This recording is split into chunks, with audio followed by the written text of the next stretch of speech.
Down in this van, episode 24, I'm going to talk about a history of sound recording because I think it's important. The industry is now awash with with manufacturers making plugins that simulate old technology. You can get a record player with the crackle and the sort of wow and flutter, and you can get a tape machine with its hiss and its distortion and all of that. And that's fine. And why do we use these? Well, it's all to do with the style of music that we're recording. I record some gypsy jazz and I like to put it through some plugins that make it sound like an old 78 RPM record, just to add to that sort of vibe of that recording. And actually, styles of music have been defined by the technology over the years. So I understand why these plugins exist, but you think, well, aren't we trying to improve sound quality? Aren't we trying to get the best possible fidelity? Well, yes, we are. You know, orchestral recordings are always recorded with the very, very best equipment because it has to capture all the nuances of the orchestra. Rock and pop music, not so much, but it's still important. So where did it all begin then? How have we got here? Because I think it's important to know how we've got here. Well, it started in the 1850s with a Frenchman called Eduard Leon-Scott de Martinville, who was a printer and a bookseller in Paris. And he also came up with the idea of recording sound waves, recording acoustic waves onto bits of paper with a view to being able to read them as conversations. Of course, that was unfeasible, but what he came up with were a series of what are called tracings or phonograms that showed sound waves actually being drawn on a piece of paper. So arguably, without his research, we'd be a bit stymied, really. Well, somebody else may have done it, but the important thing is that somebody did it and somebody contributed to the very earliest sound recordings. His recordings couldn't be played back because they were made on bits of paper covered in soot or lamp blacked, where they were actually sort of slightly burned, and then the stylus that he made was engraved the sound waves into these bits of paper. So he made a big box which he'd shout into or sing into, and then the stylus would vibrate in sympathy with his voice. Indeed, he recorded a trumpet player back in the 1850s that could actually play to scale, and it became recognisable only when the recordings were played back, which was about 2008. So, 150 years odd after the first recordings were made, they suddenly came to light.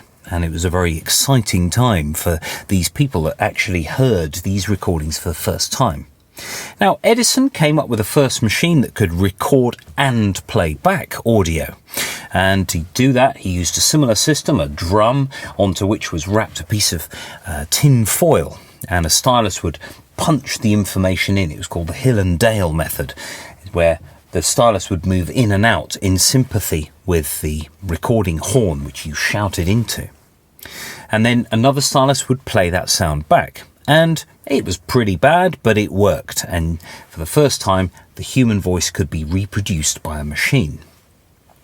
Various recording methods, various media were tried, and then the wax cylinder, which was about 10 years later, actually offered much, much better fidelity, and actually you could re-record because you had a thick layer of wax and you just shaved off a layer to get rid of the sound recording to make another sound recording.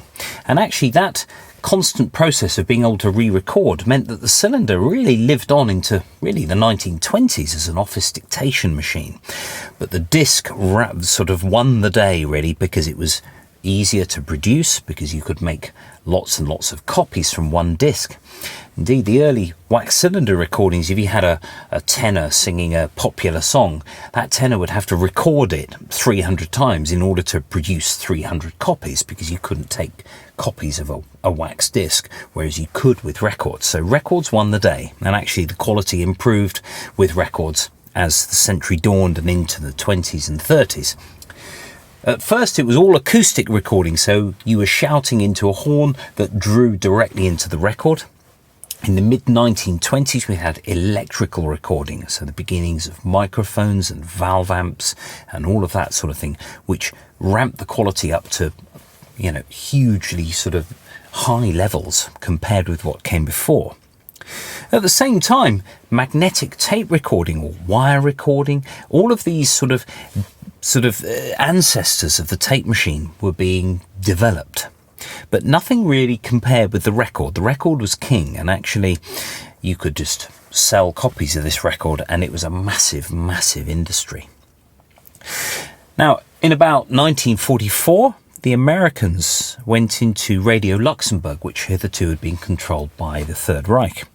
And in the radio station, they found a reel-to-reel tape recorder, which was, well, there's nothing like a good war to hasten the sort of development of technological things, and the tape recorder was one of those. They'd heard a broadcast that was very, very high quality. It almost sounded like the person was on the radio speaking, but it was played back at different times, and it had exactly the same message on it. And they went, "What the hell's this?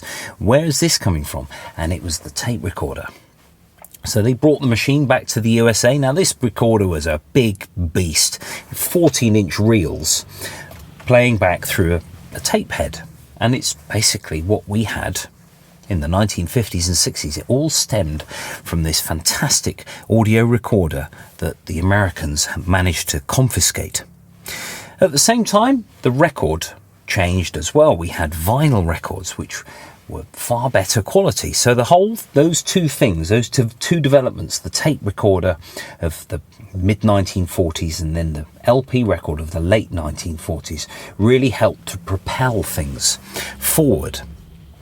Things were still mono, just one channel, but, stereo recording had been sort of thought up in the 1930s. Because we've got two ears, everything is in stereo, things come from direction. Why couldn't we make that a possibility with records as well and tapes? And indeed, it came. In the late 1950s, stereo became commercially available for the first time. You could buy a record that was in stereo, and fantastic sort of new fields of audio reproduction.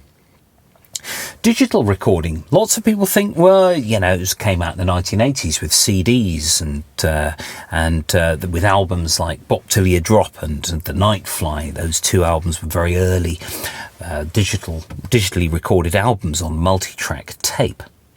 But actually, digital recording really exists from the 1930s as well, as mostly concepts, mostly patterns of how to store sound as numbers or another form of information instead of a direct copy, like with the wax cylinder and with the tape recorder, the analog tape recorder, actually etching an analog recording in magnetic form onto a piece of tape.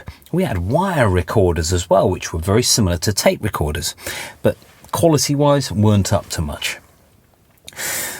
So the Japanese came up with a digital machine, a digital recorder, in the 1960s. It was just mono recorder, but really important because it actually heralded the idea that digital recording really was the future. So with the CD in the 1980s, that was really the first go at making a medium that could be read without actually touching the thing. And it was incredible. I still remember having a CD player, and this is about 1987-ish, and I was literally gobsmacked by the audio. I can still remember listening to the first CD and just thinking, this is unbelievable, and just marvelling at the sound quality of this thing. And really, we have the same thing now with computer hard drives. We write digital information onto a hard drive, and then it comes off again through your speakers. And with the constant updating of digital formats, we've got better and better and better sampling frequencies and better bit depth, which means that we can capture any sound on planet Earth with remarkable fidelity. But we need to know how we got there. In order to use the equipment, it's really, really vital to know where we've come from. Now, there's a few books in the description box, a little bibliography, if you will. The first one is this, The Fabulous Phonograph by Roland Gelatt. It's a fantastic read. It really does capture how to solve the earliest problems of making a machine play back at a constant speed. We take that for granted now, but the earliest machines were hand cranked. While you're recording, you're turning a handle. So you're going to get speed variations. Now, interestingly, the first guy, the guy I mentioned at the beginning, the Frenchman, Eduard Leon-Scott de Martinville, Not only did he record his voice onto bits of paper, but at the same time he recorded the tuning fork, the output of a tuning fork. That is proper clever. That's a real thinker, because he thought, well, one day somebody's going to see these recordings, and I know I've been turning them with a handle. So I'm going to record a sine wave along a tuning fork. Genius. So when they played back his recordings 150 years later, they could hear the words of really a very prophetic inventor.